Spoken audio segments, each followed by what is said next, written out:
Your whole name, Celestial Mother, bring us joy and empower with us courage and make us strong. Yewe mu Kristo, ukimara kumva aya magambo avuga ko ari umubyeyi udutera umunezero akatuzanira ibyishimo ndetse n'imbaraga, uwo nta wundi ni umubyeyi Bikiramariya. Uyu mubyeyi Bikiramariya murabizi arahambaye cyane, n'umwamikazi w'ijuru n'isi. Ibikorwa bye ndetse n'impuhwe ze n'uburyo adutakambira birahambaye cyane.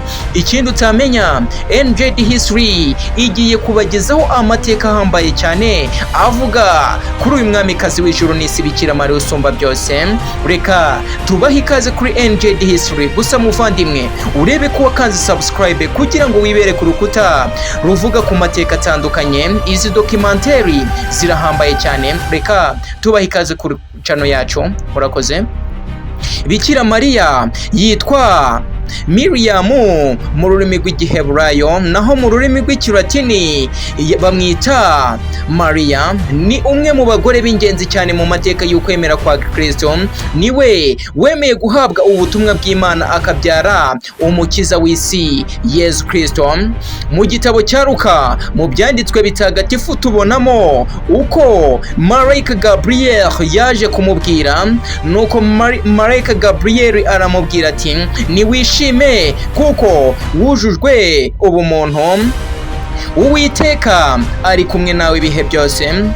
Ubutumwa bwamugezeho i Nazareti mu gihugu cya Galileya. Aha niho Bikiramariya yemeye ivanjiri y'agakiza maze avuga ijambo rikomeye cyane rihora rishimangirwa ibihe byose. Mariya yaravuze ngo dore ndi umuja wa Nyagasani, bibe kuri njye uko ubivuze. Nyuma y'uko yemeye, Bikiramariya yabaye umubyeyi w'Imana ku mubiri, kuko Yezu Kristo yavutse ari umwana w'Imana ariko akaza mu isi nk'umwana w'umuntu. Ibi byatumye ahabwa icyubahiro cy'ukuri mu mateka ya Kiliziya ndetse akitwa umubyeyi w'Imana, aricyo bita Theotokos. Reka mbanze mbabwire ubuzima bwa Bikiramariya mu mateka. Yabaye mu gihe cy'ubutegetsi bw'Abaroma mu gihugu cya Isiraheli. Niwe waherekeje Yezu Kristo mu buzima bwe kuva avuka kugeza ageze ku musaraba. Yari ahari igihe Yezu yababazwaga ashyirwa ku musaraba, ndetse ririye cyane bihambaye cyane nk'umubyeyi n'ukuri w'ukuri. Nyuma y'izuka rya Yezu Kristo, Bikiramariya yakomeje kuba hafi y'intumwa ze ndetse abafasha no kwagura ukwemera gushya. Reka mbanze mbabwire ubutumwa n'akamaro ke mu mateka ya Kristo. Bikiramariya afatwa nk'icyitegererezo cy'ubudahemuka, kwicisha bugufi ndetse no kwizera Imana nta kujijinganya. Yabaye umubyeyi w'Abakristo bose kuko Yezu ubwe yamutanze ku musaraba agira ati mugore dore umuhungu wawe. Turabisanga muri Yohana ibice 19 umurongo wa 26 kugeza kwa 27. Mu mateka ya Kiliziya Abakristo batandukanye baramwubaha cyane, kandi ibice byinshi byagiye bimwubakira ibicaniro cyangwa se amashusho atandukanye, bazirikana ko ari umubyeyi w'umucyo wuzuye ubumuntu ndetse n'umwamikazi w'amahoro.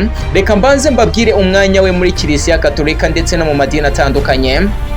Kiliziya Katolika imufata nk'umwamikazi w'abatagatifu bose, ikagira n'iminsi y'ikirenga imuharirwa, nk'umunsi wa Asomusiyo ku itariki 15 Kanama, ndetse n'umunsi wo kuvuka kwe kwa Bikiramariya uba ku itariki 8 Nzeri. Abaprotestanti nabo bamwubaha cyane nk'umubyeyi wa Yezu, nubwo batamuha icyubahiro kinini nk'uko bigenda muri Kiliziya.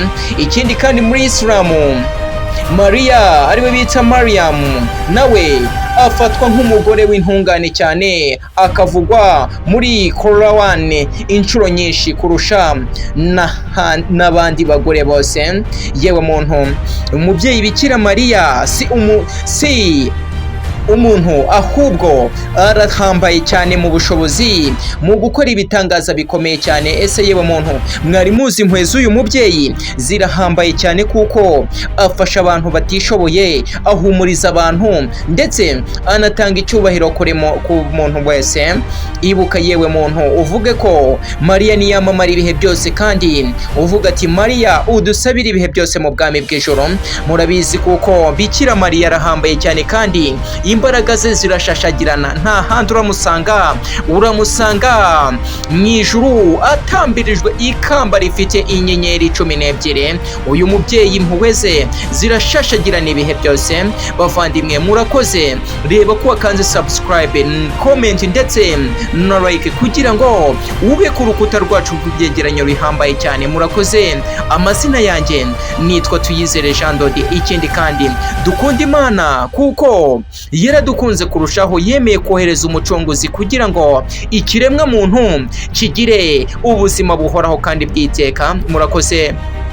Imana yo mu ijuru bishimire kandi mu ndimi z'amahanga baravuga ngo before you ask God for anything first thank him for everything. Mbere yuko usaba Imana banza uyisabe, uyishimire ndetse n'ibyo yaguhaye. Nk'ubu ngubu ufite ubuzima, uvuge ngo haleluya, ushimirwe ibihe byose. Murakoze.